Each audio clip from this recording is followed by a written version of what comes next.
There's nothing that a vegan could say to me right now that would make me change my mind and go back to being vegan.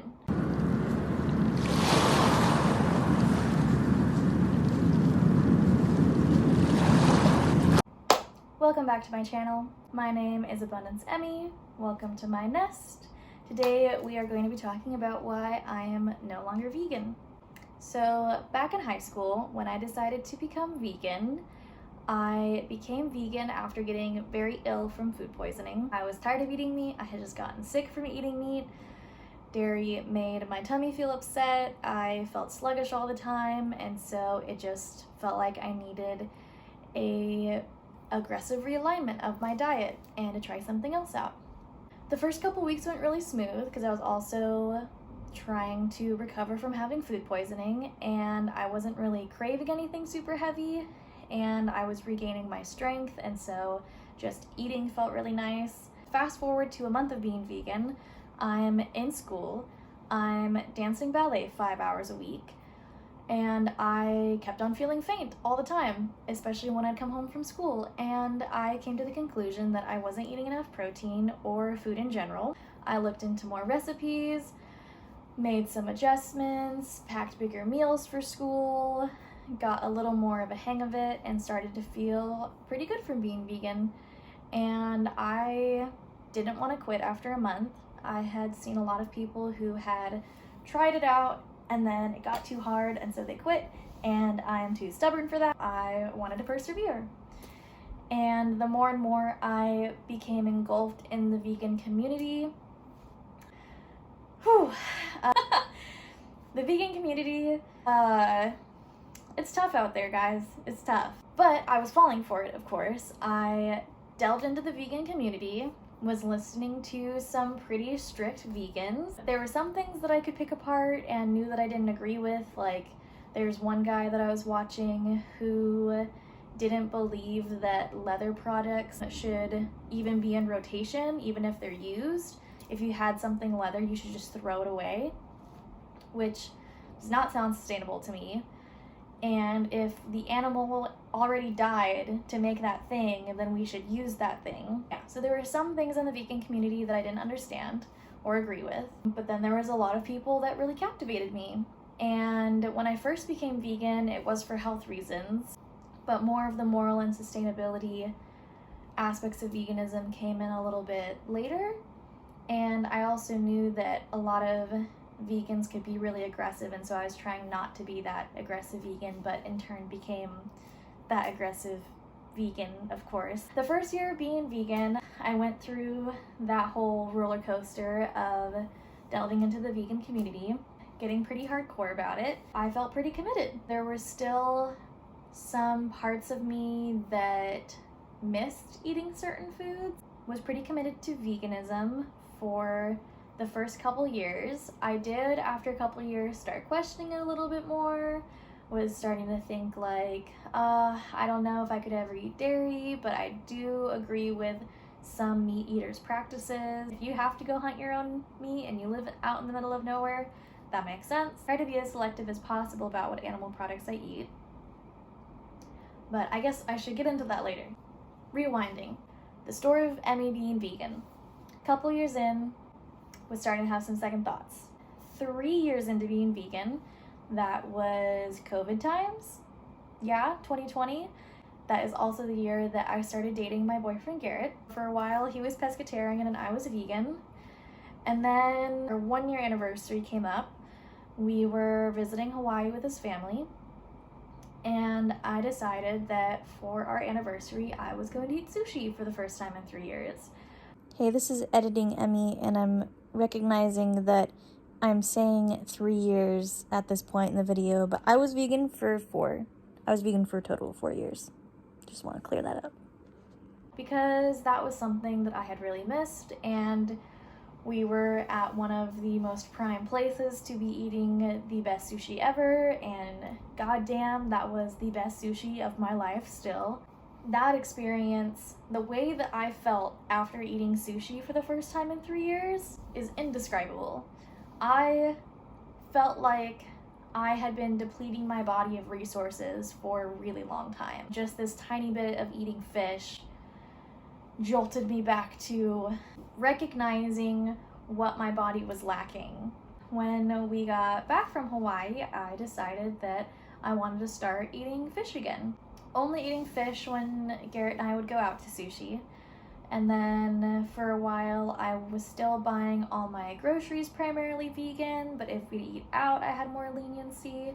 So it was a very slow transition out of veganism. I didn't just like start eating all the animal products all at the same time right off the bat. More and more time went by.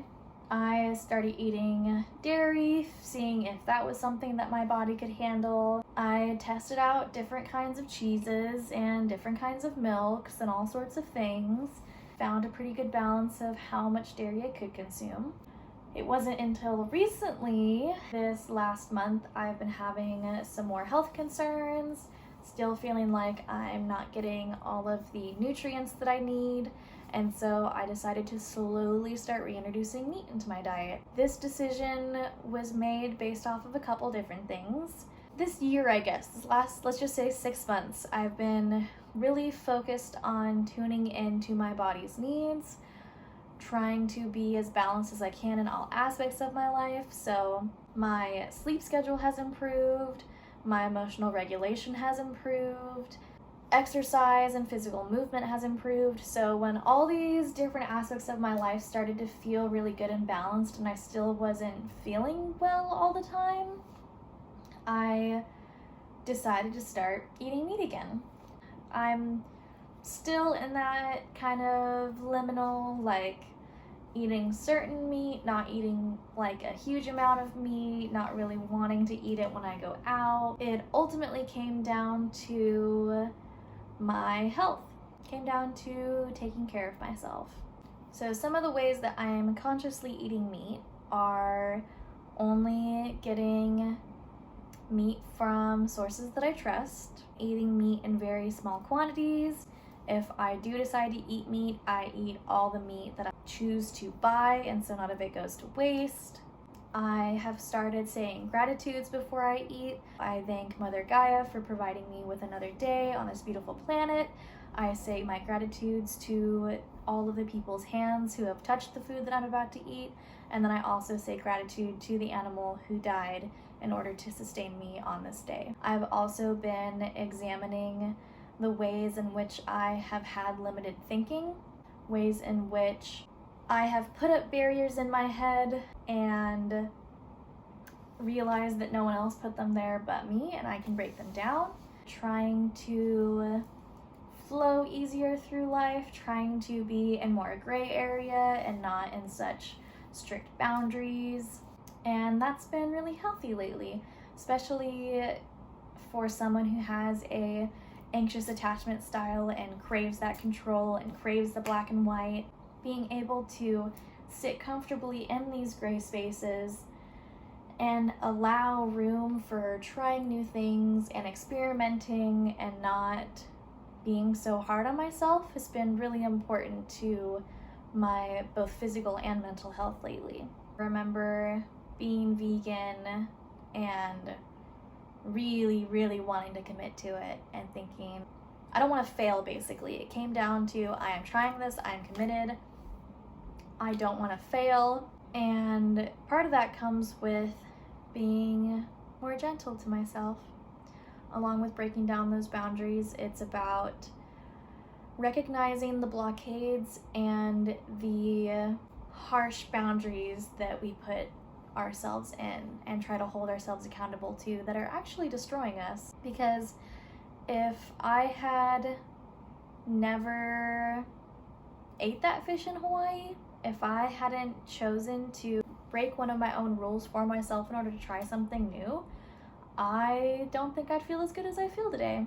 And I know some people will say that, well, if you felt malnourished on a vegan diet, then you weren't doing it right. And what I have to say to that is, I was vegan for 4 years. I was very attentive to the nutrients that I was intaking. I experienced the feeling that people describe as your stomach feeling full, but not actually feeling full, which you don't quite understand until you've not eaten meat or animal products for a long time, it's like your belly is full, but there's like this lack of satisfaction.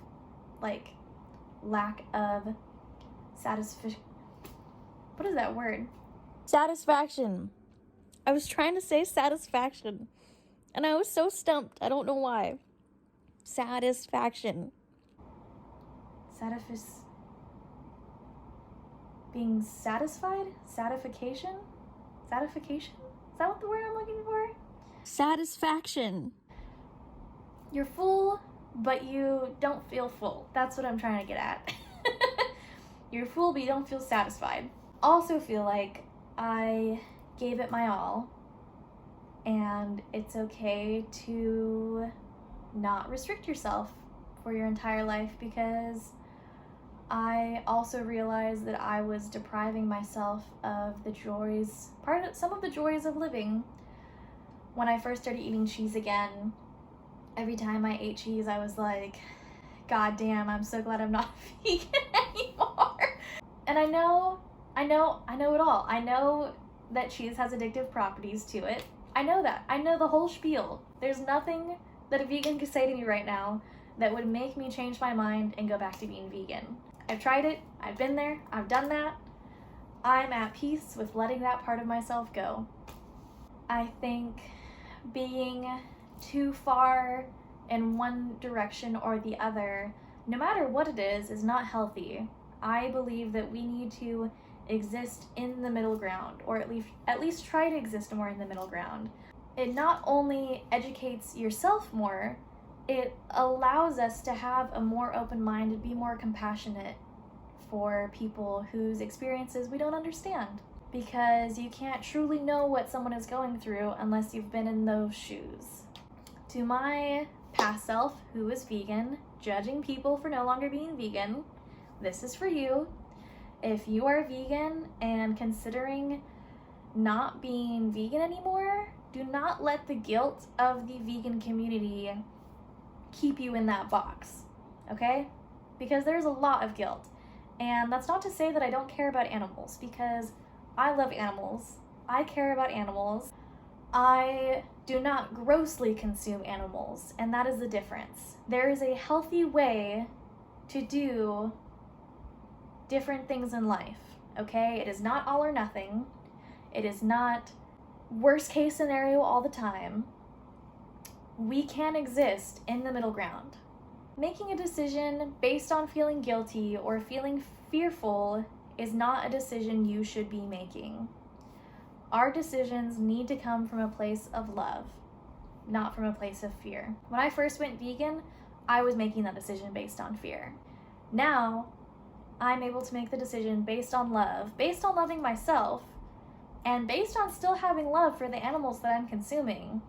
But the reality of it is, I believe that as humans, we are supposed to eat a variety of things. And also, not one diet is going to work for every single person on this planet. I think that is a big misconception in the vegan community. I do not think it is healthy for every single person on this planet to be vegan. We all come from different backgrounds, from different parts of the world. Our ancestors ate specific ways. Our current biological makeup has something to do with the way that our ancestors ate. The fact that someone could say that every single person on the earth should be able to live a healthy life being vegan, I think is absolutely wrong. I think we are way too diverse for that. It's not to say that being vegan is one of the more sustainable things you can do for the world, because I do believe that being vegan has a lot of sustainable benefits to it. I'm not saying that I fully disagree with veganism, but I'm not saying that I fully agree with it anymore. If you are vegan and you think the way that you are living is unhealthy for yourself, listen to your body. Listen to your body, okay? That is the greatest gift we can give ourselves. There is a sustainable, healthy, and loving way that we can exist with eating animals. Thanks for coming to my TED Talk. If you have any questions for me based off of anything that I said today, feel free to leave them in the comments below. Feel free to private message me. I'm happy to make a follow-up video if anyone has any questions. That is all for today. Thanks for watching. Please subscribe, and I'll catch you on the next one.